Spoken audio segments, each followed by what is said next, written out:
welcome back. My name is Kelsey, and if you're new here, I am the editor of poofycheeks.com, where we share free cut files and all things silhouette and Cricut related. Today we're talking about making a sublimation mug using photos. So I got my first sublimation printer, the Sawgrass SG500, for Christmas this year, and I'm going to show you how to make this mug. We are currently in Sawgrass's Creative Studio, so you would go to sawgrassinc.com and sign into the Creative Studio. I'm going to find the template for an 11-ounce mug, which is the size of mug we're using, and then upload the photos and the designs that I want to use on this mug. So I've already uploaded them, and I'm just going to drag and drop to lay out the mug just the way I want it. These are actually pictures from my sister's wedding, and she is gifting this to her new husband. So I've taken the photos she sent me, and I also took the hand letter Forever After All that she hand lettered in Procreate, and we're going to overlay that on top of the photos.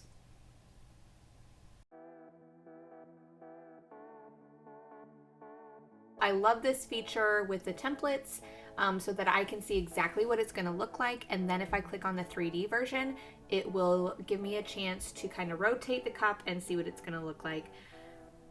It isn't showing some of the gaps in the photos that I placed, so I want to go back and make sure those are there. I'm just going to mess with the sizing a little bit, aligning everything exactly the way I want it before I send.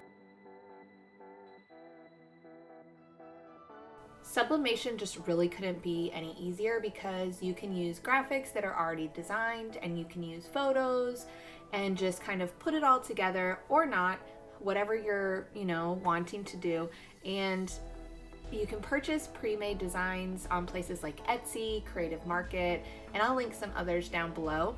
But for the photo one, it's just as simple as having somebody send you a few photos, aligning them on that template, printing, and then using a mug heat press to put that design onto your mug. So I'm going to press print, and then I'm going to change it to make sure that my materials are correct. I want to choose ceramic mug, and I also want to correct my paper type and make sure my design is mirrored, because if it's not, then that Forever After All is going to read backwards when I put it onto my mug. Once I press OK, I'm going to also have Print Manager open on my computer, and Print Manager will come up and it will give me a look at what the design is going to look like on the paper when it prints, so that I can just give it the final approval. Normally this would kind of be annoying to me, but I think I've said before that I really love this feature because sublimation printing is not cheap. The inks are quite expensive and the paper is quite expensive, so I don't want to waste any of it. I also do not like when it centers it, so that I turn that choice off, so that way I can cut this piece of paper and reuse the other half again. Now we're over here. This is my mug press, and I bought it on Amazon. It was about $85. And before I even turn it on, I just want to put my mug in and do a little practice, make sure it fits, make sure I don't need to make any adjustments. You want it to be a really good pressure, so you can tighten it or you can loosen it depending on if you need more or less pressure.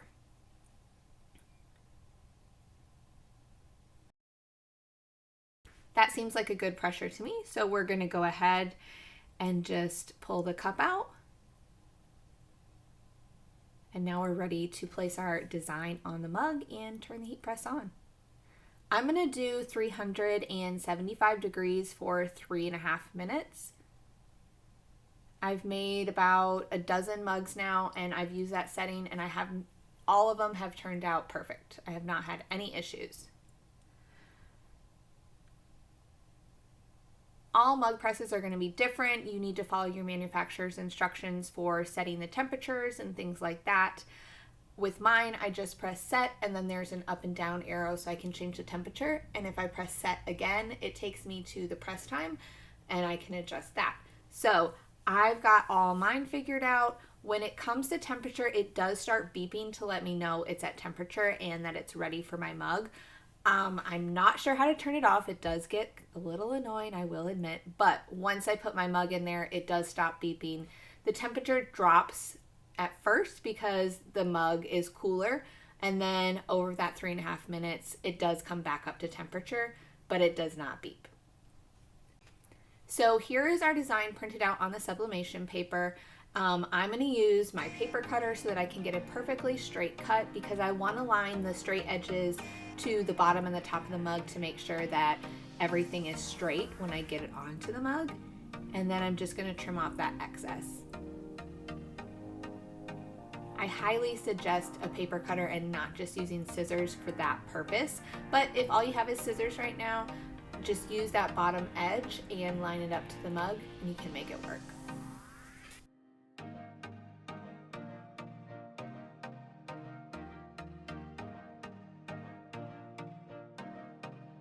Here's our design, and remember we mirrored it so the font is backwards, but once we place it onto the cup, it will press the right way so that it is readable.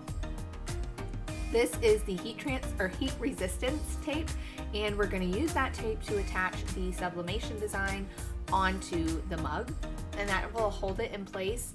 It's important to have that tape there because if for any reason the paper were to move while pressing, it would create like ghosted images and your cup would not look good.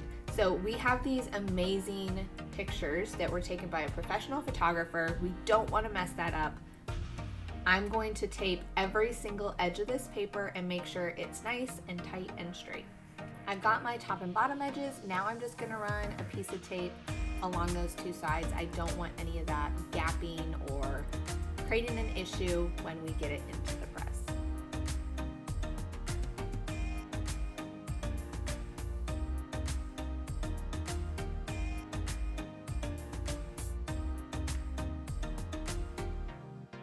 So here we go, we're all ready. I'm just going to take my mug by the handle and slide it into the mug press. And make sure that my handle is centered. I want the design all to get proper pressure, so it's important to check that. And now we let it go for 3 to 3.5 minutes. I prefer 3.5 just to be on the safe side. When you open up your mug press, you want that paper, the sublimation paper. Right now when we put it in, it was white. But when you pull it out, you almost want it to have like a little bit of a scorched tannish brown look. And when I see that, I know everything is a-okay. Our 3.5 minutes is up, so I'm gonna go ahead and release the mug. Please, please, please be very careful. Your mug just heated to 375 degrees. So it's like pulling a cookie sheet out of the oven. I have my oven mitts on so that I can handle it. Normally I would just let the mug sit here, but for the purpose of the video, I want to show you guys right away what this mug looks like. So I don't know if you can tell, but it does have a little bit of a tannish brown look to it, and you can kind of see that design more through the paper compared to when we put it in. And I'm just going to take very carefully and peel off some of this tape, trying not to touch my super hot mug.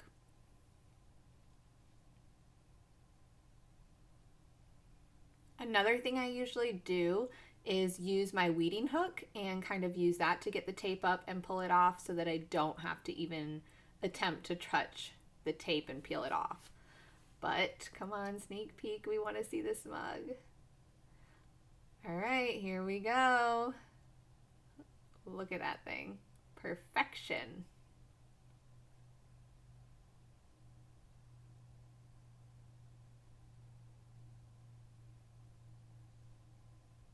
I mean, this mug is just beautiful. Those pictures look amazing, and I cannot wait to give this to my sister so she can gift it to her husband. So there you go. That is how easy it is to use a mug press. You also do need to make sure, I don't think I mentioned this before, but your mugs do have to be sublimation mugs. You can't just go out to Dollar Tree, buy a mug, and think it's going to work. What will happen is you'll waste your ink and you'll waste your mug because your image won't adhere at all, and you'll come out with a mug that's still blank white. So don't try that, but do try this with the sublimation mugs and the mug heat press. I hope you guys will watch more. We have a lot of new sublimation videos and a full playlist on sublimation if you're interested in trying that out. So until next time, I hope you will subscribe and hit that like button.